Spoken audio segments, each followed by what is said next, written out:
berarti Islam itu tidak memperbolehkan adanya konglomerasi. Apa konglomerasi itu? Adalah orang yang ingin berusaha dari hulu sampai hilir.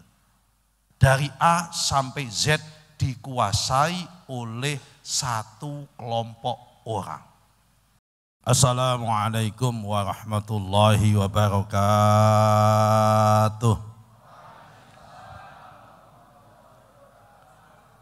Bismillahirrahmanirrahim. Bismillahi masyaallah. La yasuqul khaira illallah.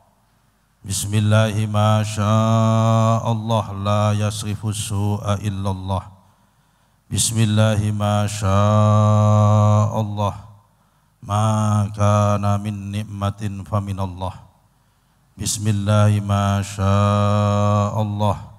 La haula wa la quwwata illa billah. Allahumma salli wa sallim ala sayyidina Muhammadinil fatih lima ukhliqa wal khatimi lima sabaqana siril haqqi bil haqqi wal hadi ila siratikal mustaqim wa ala alihi wa ashabihi ala qadri miqdarihil azim, amma ba'du. Para alim, para ulama, para habaib, para masyayikh yang kami hormati, wabil khusus Bapak Kiai Haji Fathan selaku Ketua Umum Yayasan Masjid dan Menara Kudus, Bapak Kiai Haji Muhammad Nasih yang tadi sudah menyampaikan beberapa mau'idhah hasanah, Pak Zainuri dan bapak-bapak yang lain yang tidak bisa kami sebut satu persatu, hadirin dan hadir out yang kami hormati. Kalau hadir in yang di dalam, hadir out yang di luar. Jadi hadir in dan hadir out. Alhamdulillah pada kesempatan kali ini saya bisa bersilaturahmi dalam majelis yang sangat mulia ini, yaitu majelis Darusan Umum Masjid Menara Kudus pada malam ke-9 bulan suci Ramadan tahun 1446 Hijriah. Moga-moga ibadah puasa kita diterima oleh Allah Subhanahu wa ta'ala. Bapak-bapak yang kami hormati, Al-Quran mengatakan dalam surat Al-Hasyr, ma'afa'allahu ala rasulihi min ahlil qura walillahi wali rasulihi walidil qurba wal yatama wal masakin likaila yakuna dulatan bainal aghniya. Al-ayah.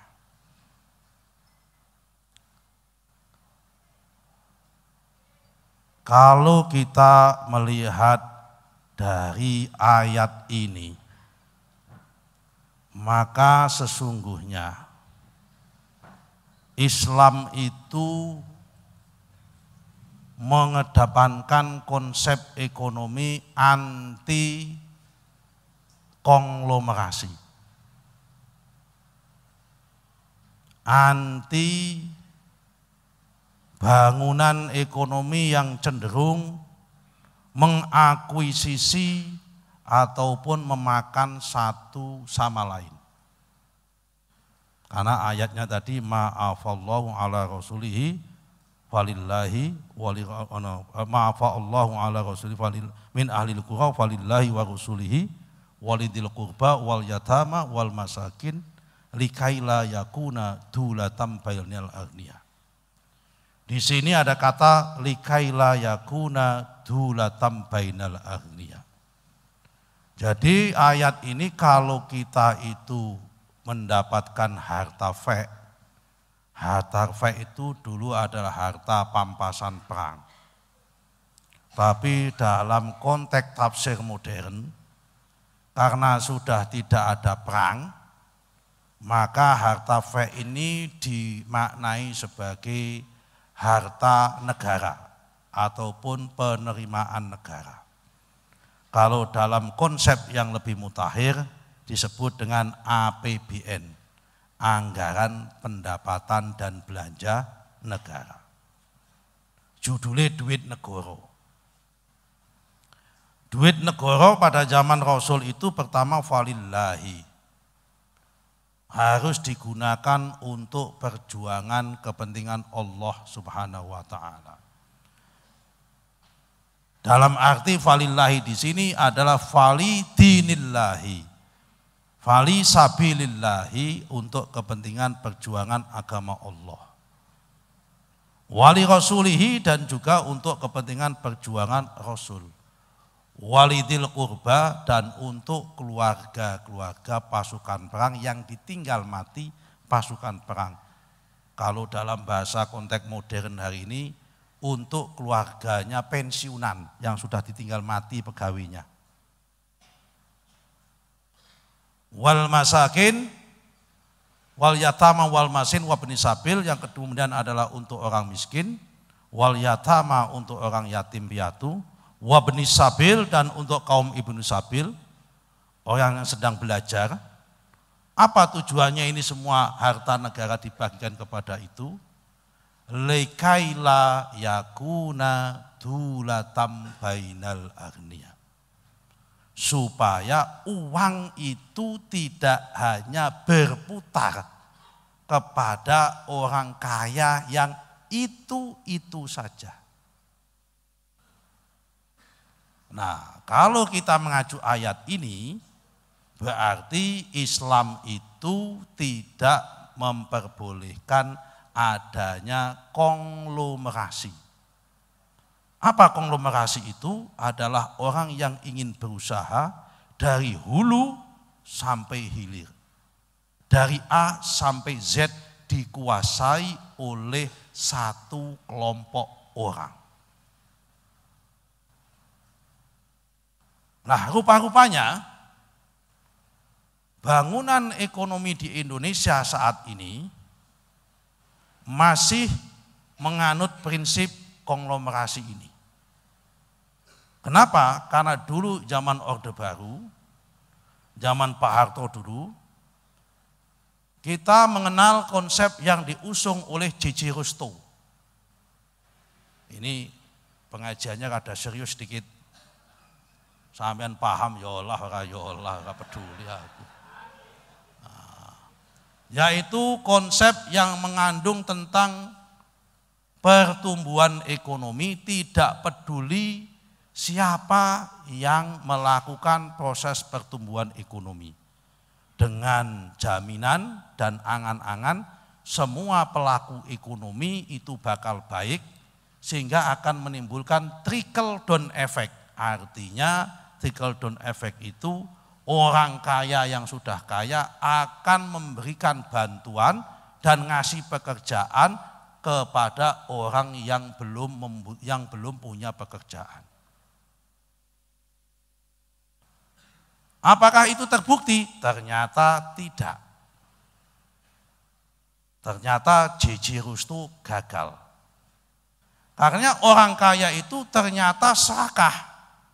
Kalau dia punya kekayaan, menumbuhkan perusahaannya, tidak ingin berusaha memberikan usaha itu kepada orang lain, tapi kemudian dia membuat anak cucu bahkan cicit anak-anak perusahaan-perusahaan yang lain, sehingga kekuatan ekonominya menjadi menggurita, sehingga banyak yang tidak bisa memiliki akses terhadap dunia usaha.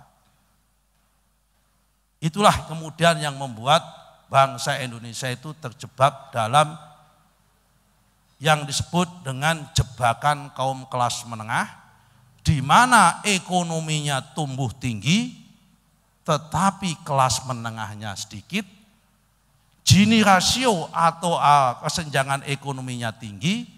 Kenapa? Karena lagi-lagi kekuatan ekonomi dan kue ekonomi itu hanya dimiliki oleh kaum itu saja. Sebetulnya ini sudah diingatkan dalam Al-Quran surat Al-Hasyr ayat ke-7 atau ke-6 tadi yang saya sebut. Nah, karena itu saudara-saudara sekalian, kalau kita ingin maju dan ingin sejahtera, karena tidak ada pemerintahan dimanapun yang tidak mempunyai tujuan limaslahatil ammah, Karena memang yang namanya parameter keberhasilan suatu negara itu disebut adalah kalau dia bisa menyejahterakan rakyatnya. Dalam kaidah fikihnya at-tasarruful imam manutun bil maslahatir ra'iyah. Tingkat keberhasilan suatu pemerintahan itu kalau bisa menyejahterakan rakyatnya. Nah, kenapa dari tahun 45 merdeka sampai sekarang ini presiden silih berganti, menteri silih berganti, gubernur silih berganti, bupati silih berganti, kok rakyatnya cenderung belum menikmati dan cenderung merasakan kesejahteraan dengan yang dicita-citakan. Kenapa? Karena tadi konsep ekonomi kita yang cenderung bertentangan dengan Al-Quran karena kita masih mengakomodir dengan konglomerasi itu.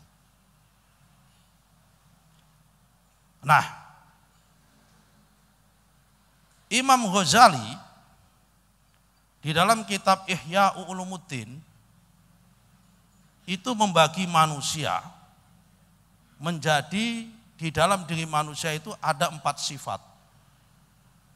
Sehingga wajar kalau konsep ekonomi konglomerasi itu tidak akan mampu menyejahterakan rakyat karena juga sudah dikonstatir dan sudah dicocokkan, tidak hanya Al-Quran, Imam Ghazali pun sudah mengingatkan. Di dalam kitab Ihya Ulumuddin, Imam Ghazali mengingatkan bahwa di dalam diri manusia itu ada 4 sifat. Di dalam diri manusia. Mau dia kiai, mau dia pejabat, mau dia itu rakyat, mau santri, mau guru, mau buruh, mau petani, semuanya mempunyai 4 sifat ini selama dia sebagai manusia. Sifat pertama, manusia itu mempunyai yang disebut dengan sifat hayawaniyah, sifat hewan atau hewan ternak, sapi, wedhus, pitik, entok. Jadi manusia itu mempunyai sifat wedhus, mempunyai sifat pitik, mempunyai sifat sapi, mempunyai sifat kebo, mempunyai sifat entok, wa ala alihi wa sahbihi wa kronihi. Mempunyai sifat itu. Sifat binatang. Apa itu sifat binatang? Sifat binatang itu adalah manusia butuh makan seperti hewan. Karena itu dulu kalau saya belajar sama almarhum Kiai Sa'roni, diajari ilmu mantik, al-insanu hayawanun natikun. Manusia itu hewan, yang membedakan hanya natikun. Kenapa manusia disebut hewan? Karena manusia butuh makan. Sama seperti wedhus, sama seperti sapi, sama seperti kebo. Manusia butuh minum, podo sama kebo sama wedhus. Manusia butuh rabi, butuh setubuh. Nah, Jawa Timur butuh ngencuk.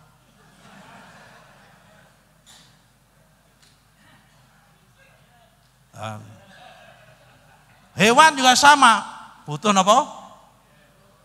Nah, sampean sing ngomong lho aku lho.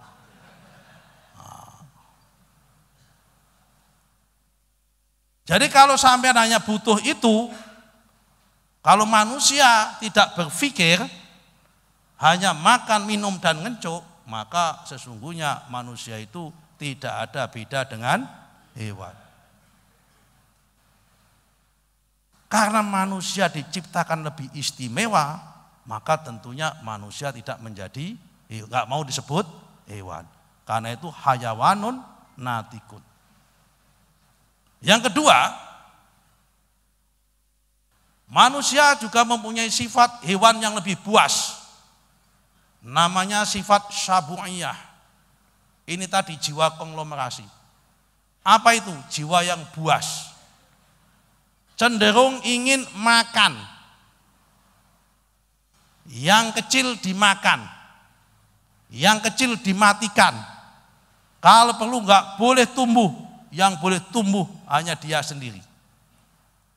Itu karakter manusia. Rupa-rupanya inilah yang menjadi ekonomi, konsep ekonomi. Pelaku-pelaku ekonomi itu semua manusia itu disebut oleh the animal economic. Manusia itu adalah binatang ekonomi.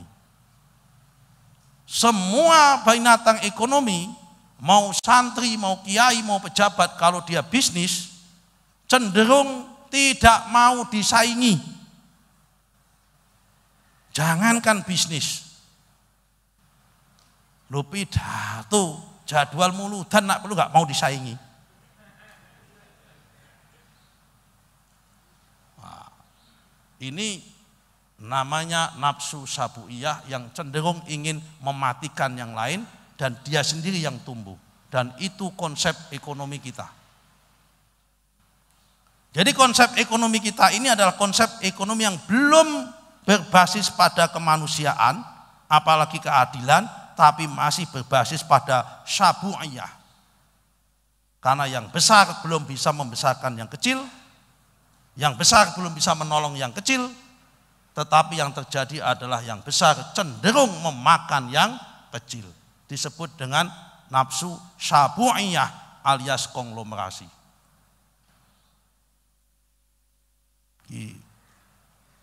Nomor 3, nanti sampai kaitan, saya ini mau ngomong kaitan puasa dengan ekonomi, dengan keadilan ekonomi. Yang nomor 3, di dalam diri manusia, sifat manusia, nafsu manusia, mempunyai nafsu namanya syaitoniyah. Cenderung ingin nafsu seperti setan. Apa nafsu seperti setan itu? Bohong, ngapusi, nipu. Ini semua yang hadir laki-laki kan? Betul? Kalau semua yang hadir laki-laki, saya jamin 99,9% pernah menipu istrinya di rumah. Kula tak tanglet jenengan, endi ana wong lanang wis nikah ora tahu ngapusi bojone, angkat tangan tak delok wonge.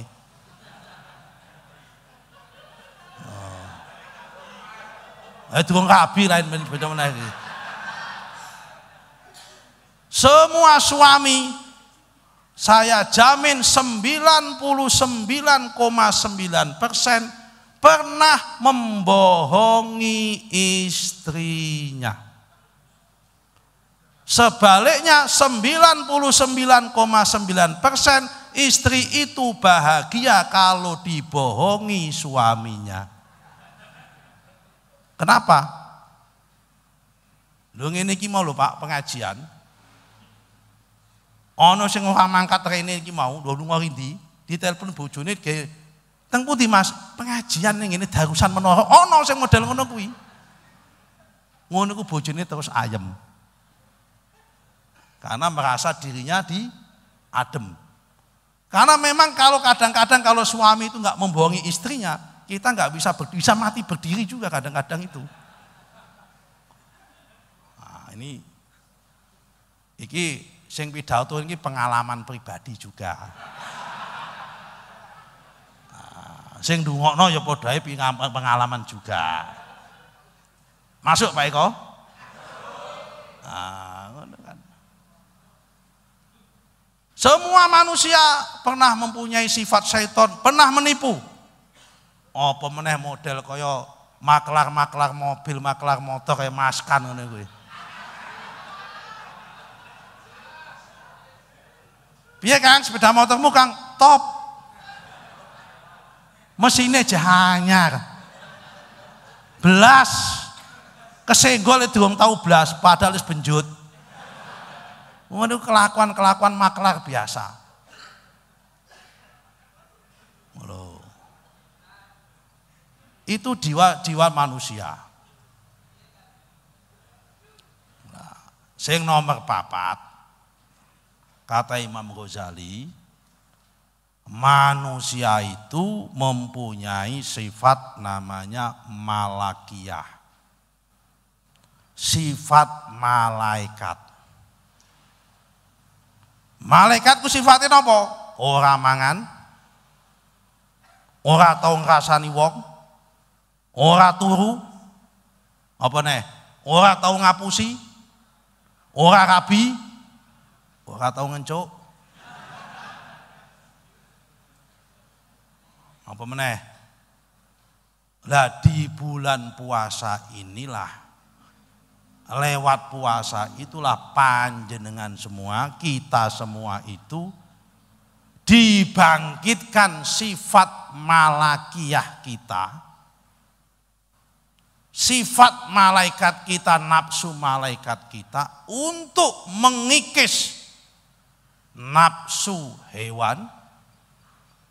Kenapa siang nggak boleh makan, siang nggak boleh goda istrinya, apalagi goda istri orang lain? Tidak boleh mau makan yang lain, sabu iya, dan ini saya yakin sulit. Kenapa? Terutama bagi bakul-bakul di pasar, lagi rame seperti na iso wong liya dak usah kulaan, dikulak dhewe kabeh. Lho kok sampean guyu bener toh? Ini sing maklaran motor ya ora oleh nipu. Lah nek angin ora payu ndak mulai sebodo-bodonan kok ndak. Nek kata pusing ini ndak. Lah iki beda meneh. Nah, inilah refleksi kita di bulan puasa ini.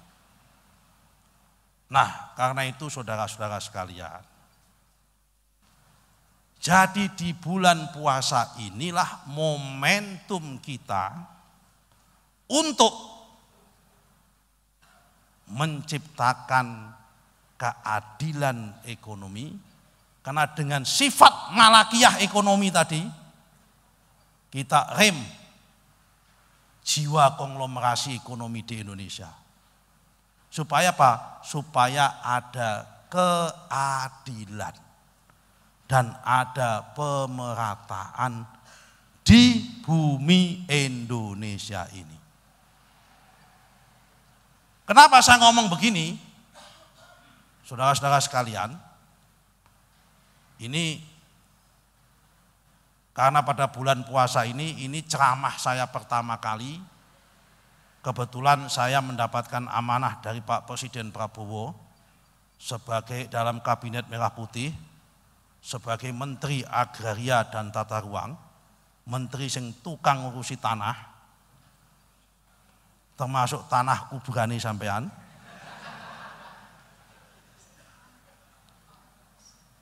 Saya sampaikan kepada hadirin yang ada di sini, supaya panjenengan semua sebagai bagian dari warga negara Indonesia tahu tentang posisi Indonesia hari ini dan tahu kita harus ngapain setelah ini.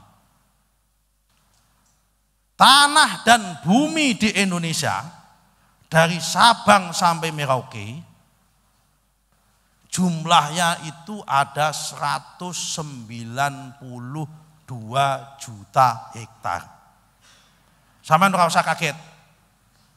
Karena saya sampean melongok, kula paham.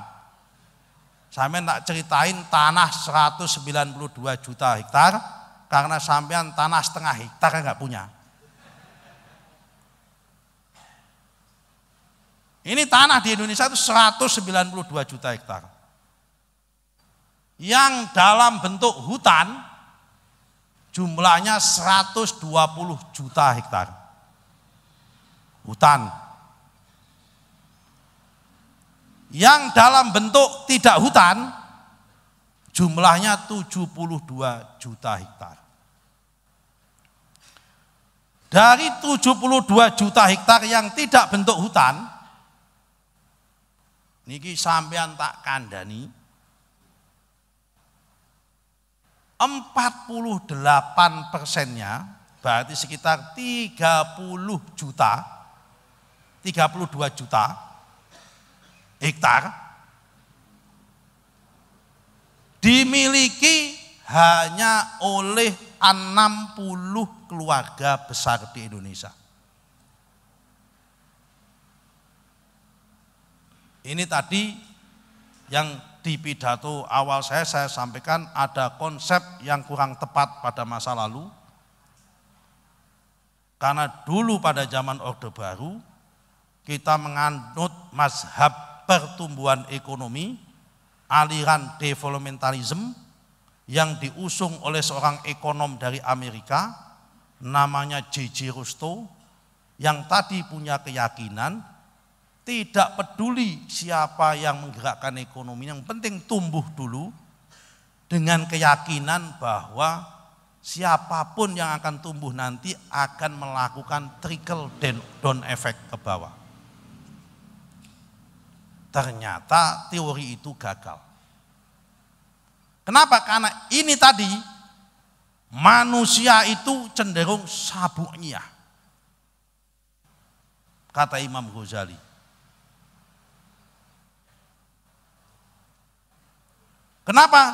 Karena ini juga sudah diingatkan Al-Quran tadi, likaila yakuna dulatam bainal aghniya tadi, surat Al-Hasyr tadi.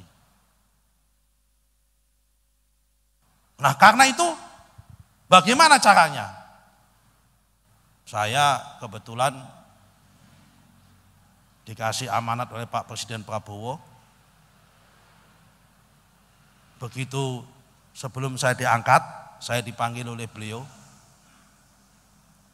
Pak Nusron, saya tugaskan jadi Menteri Agraria dan Tata Ruang, Kepala BPN, Bapak sanggup? Kalau perintah Bapak siapa? Tugasnya berat, siap. Di BPK semua tadi ini tugasnya adalah ubah sistem pembagian tanah yang model seperti ini.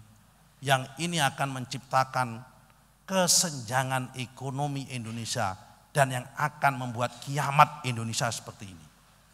Ini harus diubah terlebih dahulu. Karena tidak ada keadilan ekonomi kalau tidak dimulai dengan keadilan dalam distribusi dan alokasi lahan. Karena itu saya mohon doa restunya. Ini kami akan membuat undang-undang namanya Undang-Undang Pembatasan Kepemilikan Tanah bagi orang-orang tertentu. Nanti tidak boleh ada orang mempunyai tanah hak milik lebih dari 50 hektar. Sekarang ini ada yang punya hak milik sampai 2.000-3.000 hektar. Tapi pada sisi lain ada orang yang mau cari tanah 50 meter untuk tanah, untuk rumah tempat tinggal saja susah. Ini tidak boleh. Kenapa? Karena dalam Undang-Undang Dasar tahun 1945 pasal 33 di situ dengan jelas dinyatakan bahwa bumi, air dan seluruh isi dan kekayaannya adalah dikuasai oleh negara untuk kemakmuran rakyat seluas-luasnya.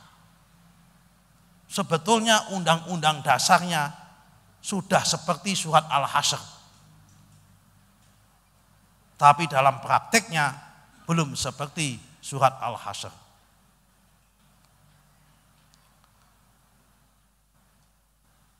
Kalau ini tidak dilakukan, saya khawatir jurang kemiskinan Indonesia ini makin hari akan menganga. Dan kalau makin hari makin menganga, korbannya siapa? Korbannya adalah umat Islam.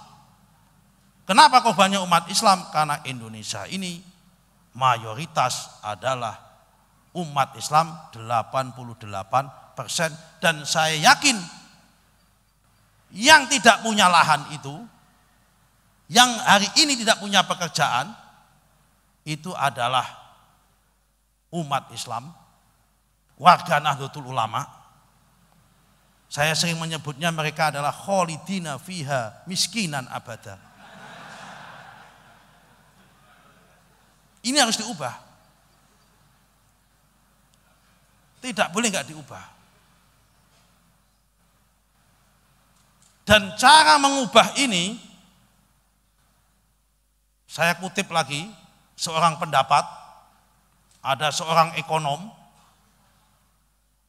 namanya Hernando de Soto, bukan Soto Kudus. Dah, kamu paham yolah, peduli aku. Hernando de Soto punya buku, judul bukunya itu The Mystery of Capitalism. Akibat judul buku ini dan teori yang dia bangun, dia mendapatkan hadiah Nobel. Apa judul bukunya? Teorinya, orang miskin tidak akan bisa diatasi dengan cara diberi bantuan, diberi sedekah, diberi zakat, dan sebagainya. Karena kalau kita ngasih zakat kepada orang, tahun lalu dia lagi, tahun depan dia lagi terus. Tetapi kata Hernando de Soto, kemiskinan itu hanya bisa diatasi dengan 3 cara. Yang pertama adalah diberikan namanya adalah akses legal. Yang pertama adalah akses legal di bidang pendidikan. Nomor 2, dikasih akses legal di bidang sertifikasi pertanahan. Supaya dia punya hak atas tanah untuk berusaha, untuk tanam dan sebagainya. Nomor 3, dia dikasih akses legal untuk akses kepada lembaga permodalan.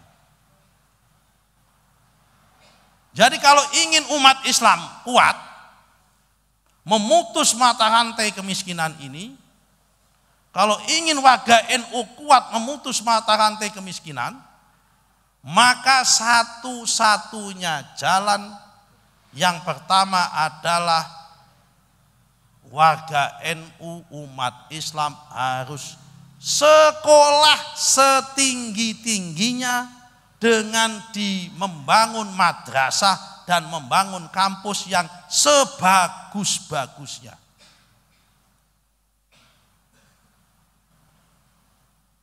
Kita patut bersyukur, tidak boleh iri dan hasut sama saudara tetangga kita sebelah dari kawan-kawan kita perkumpulan Muhammadiyah. Suka tidak suka, panjenengan ikhlas tidak ikhlas, wahai umat Islam, wahai warga Nahdlatul Ulama di Kabupaten Kudus dan sekitarnya ini, saudara kita, tetangga kita dari perkumpulan Muhammadiyah jauh lebih selangkah, bahkan 2 langkah lebih maju dalam hal pengelolaan dan memajukan dunia pendidikan.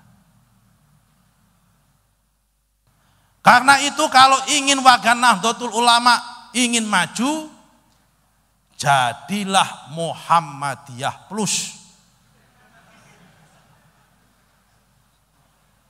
Kenapa itu jadi Muhammadiyah Plus? Panjenengan harus mempunyai iktikad dan cita-cita sebagai muharrik Nahdlatul Ulama, mempunyai cita-cita apa yang ada di dalam Muhammadiyah harus ada di dalam Nahdlatul Ulama. Sebaliknya, apa yang ada di dalam Nahdlatul Ulama belum tentu ada dalam Muhammadiyah. Contohnya, Muhammadiyah duwe kampus bagus, NU kudu duwe. Muhammadiyah duwe rumah sakit bagus, NU kudu duwe. Muhammadiyah duwe panti asuhan yang bagus, NU kudu duwe. Tapi Muhammadiyah tidak mungkin punya thariqat Syadziliyah. Muhammadiyah tidak mungkin punya thariqat Naqsabandiyah. Muhammadiyah tidak mungkin punya thariqat Qadiriyah wan Naqsabandiyah. Muhammadiyah tidak mungkin mempunyai Jamiatul Qurra wal Hufat. Muhammadiyah tidak mungkin mempunyai sanad-sanad turos kitab-kitab kuning. Kenapa? Karena kalau orang Muhammadiyah sudah melakukan itu, hilang jadi Muhammadiyah, kembali jadi NU dia. Loh, betul kan? Tapi dia punya sekolah yang bagus, punya rumah sakit yang bagus, punya panti asuhan yang bagus, kita harus punya. Karena itu apa? Itu untuk menutup mata rantai kemiskinan. Jadi menutup mata rantai kemiskinan jangan hanya pidato dan seminar, lakukan. Pertama dengan sekolah tadi.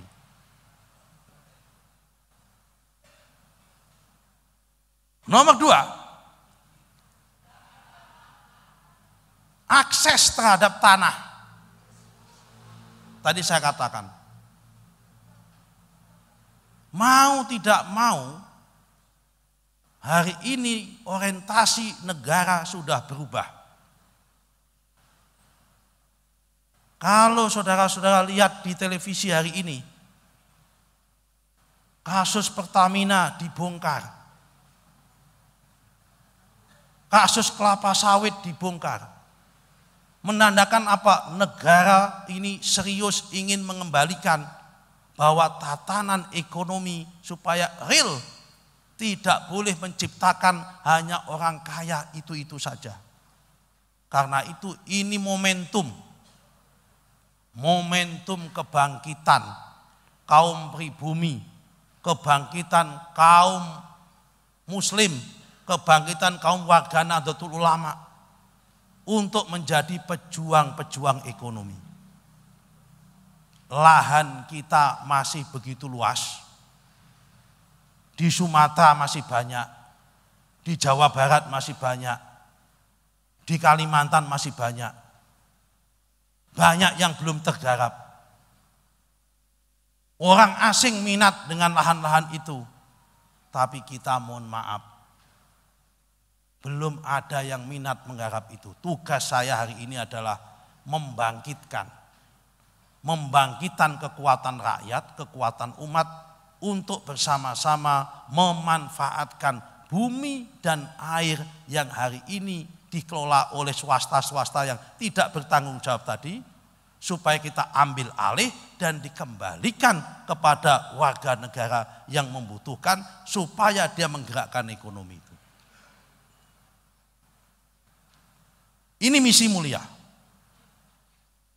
Karena sifatnya misi mulia, maka momentum puasa ini jangan hanya dimaknai dengan puasa menahan lapar dan dahaga, tetapi momentum puasa ini harus dimanfaatkan untuk menahan lajunya para konglomerat, tetapi mendorong lajunya kekuatan-kekuatan ekonomi rakyat dengan prinsip-prinsip keadilan, dengan prinsip-prinsip pemerataan, supaya apa? Supaya likaila yakuna dulatam bainal arniya. Ini penting. Kekuatan umat Islam di Indonesia yang kurang tinggal ini. Tinggal masalah ekonomi dan pengentasan kemiskinan. Kalau kita bicara ahli fikih, tuntas. Ahli sanad, tuntas di Indonesia. Prinsip keberkahan secara Islam dan agama di Indonesia sudah tuntas. Kenapa? Tuntas. Karena kalau kita ingat, kalau kita baca Maulid Ad-Dibai yang sering disampaikan oleh Mbah Maimun Zubair, ini tak sering saya ulang-ulang terus di mana-mana. Syarat keberkahan umat Islam di Indonesia ini sudah paripurna. Kenapa? Karena tiga-tiganya ada di Indonesia. Keberkahannya ini. Apa itu syarat keberkahannya? Kalau kita baca Maulid Ad-Dibai, Mauliduhu bi Makkah, wa hijratuhu bil Madinah, wa sultanuhu bisyam.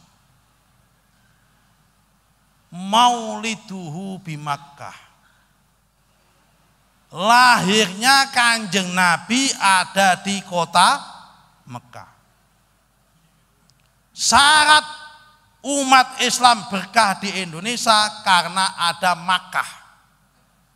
Mekah ini simbol. Mekah ini simbol karena kota Mekah itu ada yang punya. Setiap kota mesti ono pundene, ono danyange.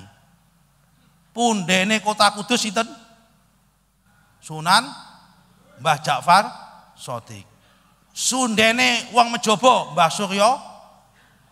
Sundene wong Colo Mbah Sunan. Pundene wong Demak Sunan Kalijogo. Sundene wong Jepara Ratu Kalinyamatan Sultan Hadirin. Pundene wong Pati Pangeran Praglopati. Pundene wong Kajen Mbah Mutamakin. Ngoten kan? Pundene kota Mekah niku Bani Hashim. Ning Indonesia bertebaran Bani Hashim. Sinten niku Bani Hashimnya? Sa'adah Ba'alwi, para sayyid, para habaib. Sing sekarang lagi diragukan oleh Imaduddin sambungan nasabnya.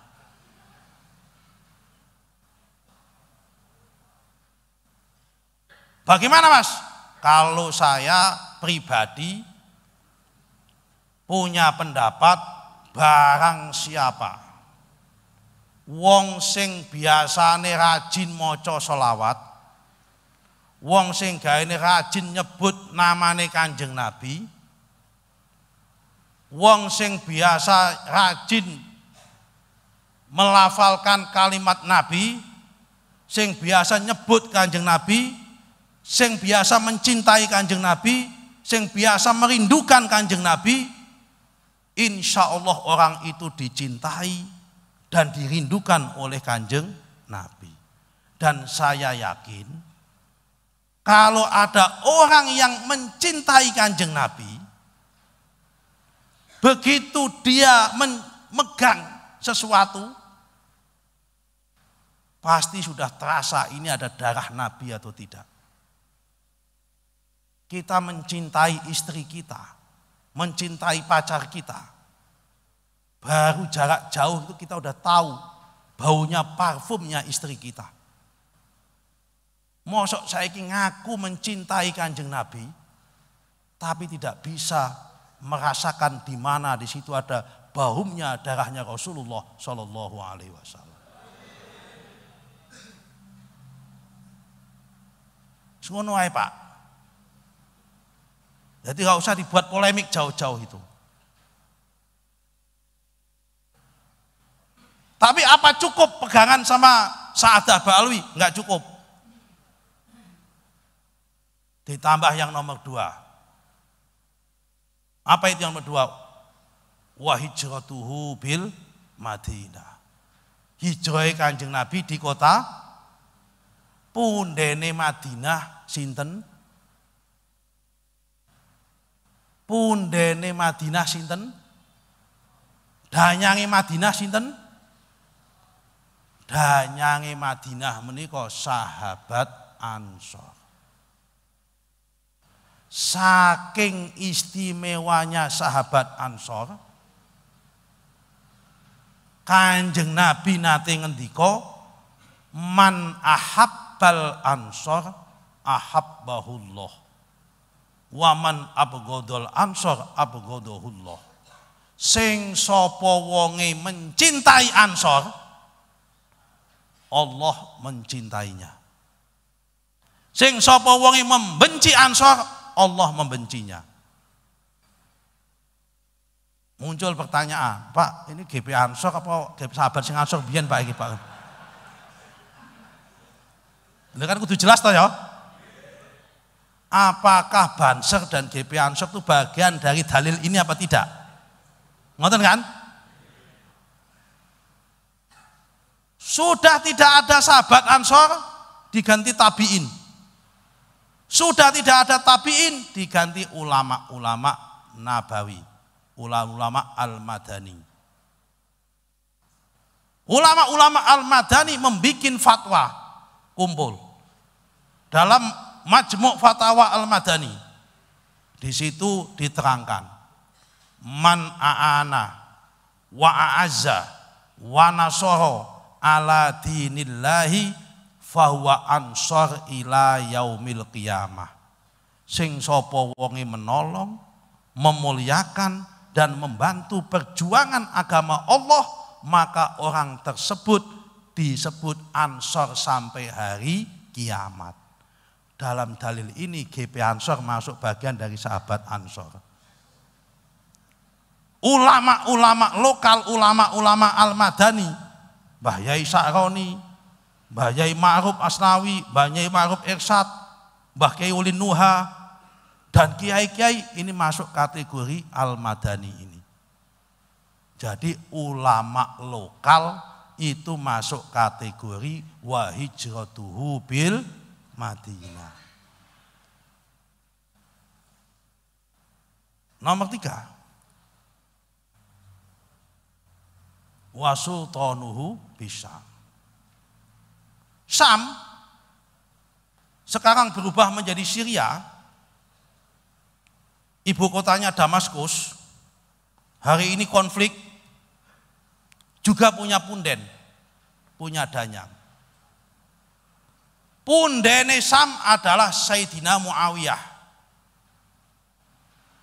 Sayyidina Muawiyah ini adalah seorang khalifah, penggantinya Sayyidina Hasan. Sayyidina Hasan menggantikan Sayyidina Ali cuma 6 bulan. Kemudian perdamaian diserahkan sama Sayyidina Muawiyah. Sayyidina Muawiyah ini dikenal dengan politisi yang ulung, negarawan yang sejati, yang sahok, yang pinter, penuh dengan lika-liku. Yono ya harune sithik-sithik. Namanya politik. Makanya jenengan kalau belajar ilmu, belajarlah sama Sayyidina Ali. Tapi kalau belajar politik, kata Mbah Maimun, belajarlah sama Sayyidina Muawiyah. Ono ngene-ngene sithik-sithik itu kalau politik. Nah, sekarang Sayyidina Muawiyah sudah tidak ada, diganti siapa? Para pejabat-pejabat dan para politisi-politisi. Jadi di Indonesia ini sekarang umat Islam yang habaib wis kompak, kiyaine wis kompak, pejabatnya wis kompak, tapi pertanyaannya satu, loh sudah ada keberkahan 3 elemen ini, kenapa ekonominya masih belum maju dan kenapa ekonominya masih belum mampu menciptakan keadilan? Ini pasti ada yang kurang betul dan ada yang kurang pas dalam proses pengambilan kebijakan. Kenapa? Karena tadi masih mengusung prinsip sabu'iyah yang itu bertentangan dengan Al-Quran dalam surat Al-Hasyr, likaila yakuna dulatan bainal aghniya. Karena perintah Al-Quran jelas, kekayaan tidak boleh hanya muter di antara orang-orang itu saja, tapi harus dialihkan kepada yang lain. Diberikan kesempatan orang yang lain. Keberkahan sudah ada, tetapi keadilan ekonomi belum ada. Karena itu saudara-saudara sekalian, untuk menutup pengajian yang singkat ini, fokus perjuangan kita ke depan adalah bagaimana kita keluar dari mata rantai kemiskinan dengan cara menciptakan keadilan ekonomi dan kesempatan pendidikan bagi rakyat, wabil khusus bagi umat dan umat Islam yang ada di Indonesia ini. Tanpa itu tidak bisa. Karena itu saudara-saudara sekalian yang masih pada sekolah di Qudsiah, sekolah di TBS, yang ingin jalur tafaqquh fiddin silahkan. Karena memang itu penting. Harus ada yang menjadi tafaqquh fiddin.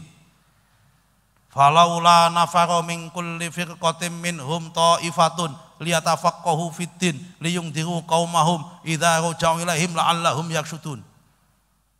Kudu ana satu golongan sing khusus tafaqquh fiddin, ora usah kuliah, khusus ngaji. Kudu ana. Nak sing zaman angkatanku biyen ning Qudsiah Pak Kiai Naf'an. Kudu ana satu golongan. Ning ya kudu ana sing bergerak di bidang ekonomi. Tidak bisa, kudu ana. Karena itu yang pada masih sekolah, kalau pingin lagi sing khusus jalur ini silakan masuk tafaqquh fiddin. Kenapa? Karena memang perintahnya Syekh Abdul Qadir Jailani di dalam manaqibnya itu ada 3 pilar. Kalau kita baca manaqibnya, la yang bagi li faqirin ayatasadda au yatasadda li irsyadin nasi illa an aqalhu ilmal ulama. Ini ilmal ulama, tafaqquh fiddin. Tapi kata Imam Syekh Abdul Qadir Jailani enggak cukup, wa hikmatal hukama yang nomor 2. Para pelaksana pengambil kebijakan, teknokrat. Teknokrat munculnya dari mana? Dari sekolah. Ono sing dadi dokter, ono sing dadi insinyur, ono sing dadi banker, ono sing dadi tukang bengkel, ono sing dadi makelar motor, makelar mobil, ono ahli pertanian. Ini hikmatal hukama. Jangan ragu-ragu.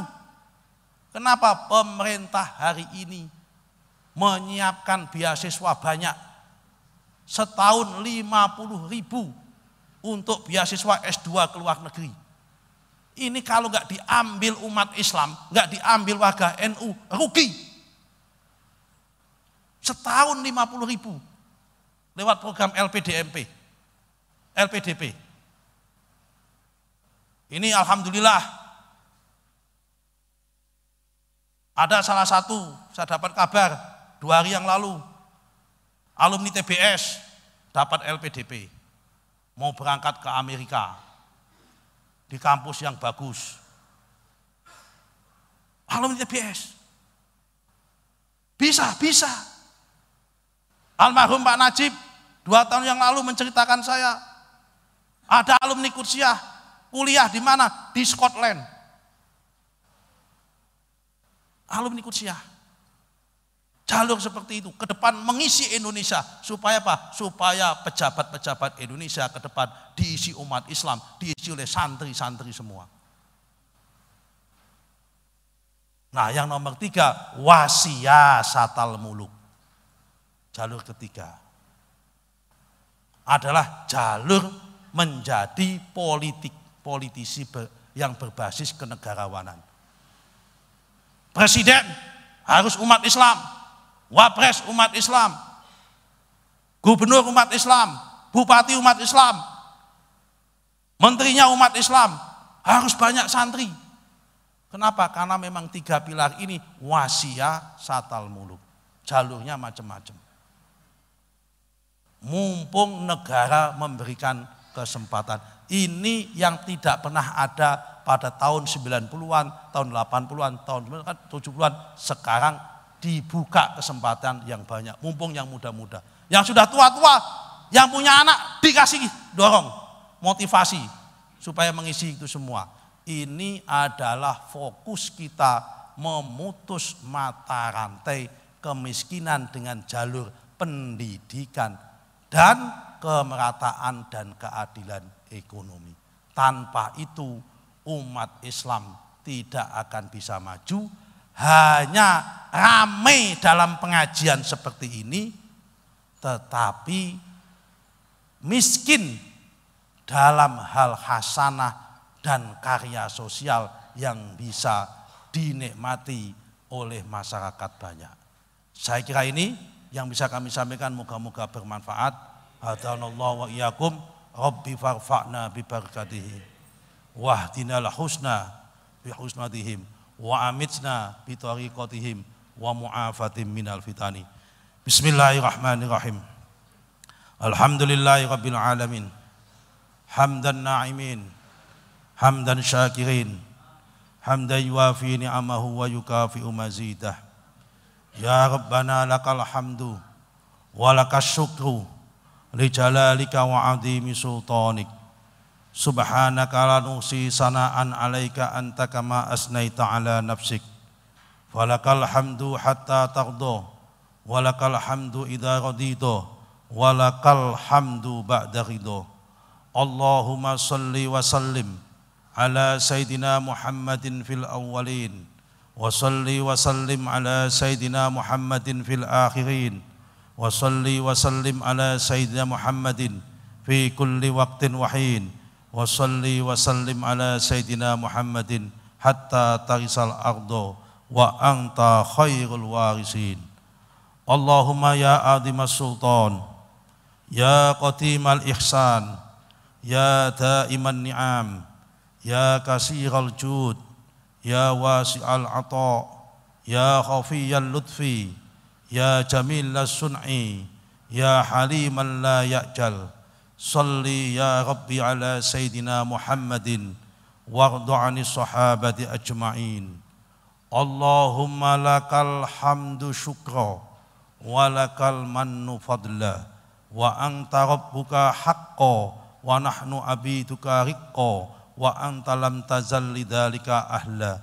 Ya muyassira kulla asir, ya muyassira kulla asir, ya muyassira kulla asir, yassir alaina kulla asir, fataysirul asir ala yasir. Allahumma man la yahtajul bayan wa tafsir, hajatuna kasir, hajatuna kasir, hajatuna kasir, wallahu alimun biha wa khabir. Allahumma inna nas'aluka salamatan fid din wa afiyatan fil jasad wa barakatan fil rizqi wa ziyadatan fil ilmi wa taubatan qablal maut wa rahmatan indal maut wa maghfiratan ba'dal maut wa hayyin alaina fi sakaratil maut. Rabbana ighfirli wa liwalidayya warhamhuma kama rabbayani shaghira. Rabbi habli minas sholihin. Allahumma ya Rabbana taqabbal minna siyamana wa qiyamana wa sujudana wa ruku'ana wa ta'abbudana wa tammim taqsirana wa tammim taqsirana wa tammim taqsirana ya Allah ya Allah ya Allah ya Rabbal alamin. Assalatu wassalamu alaika ya Rasulullah, assalatu wassalamu alaika ya Rasulullah, assalatu wassalamu alaika ya Rasulullah.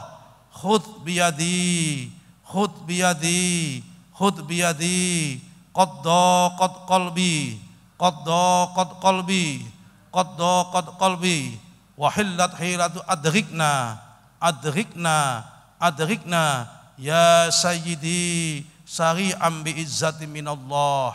Subhana rabbika rabbil izzati amma yasifun wa salamun alal mursalin walhamdulillahi rabbil alamin.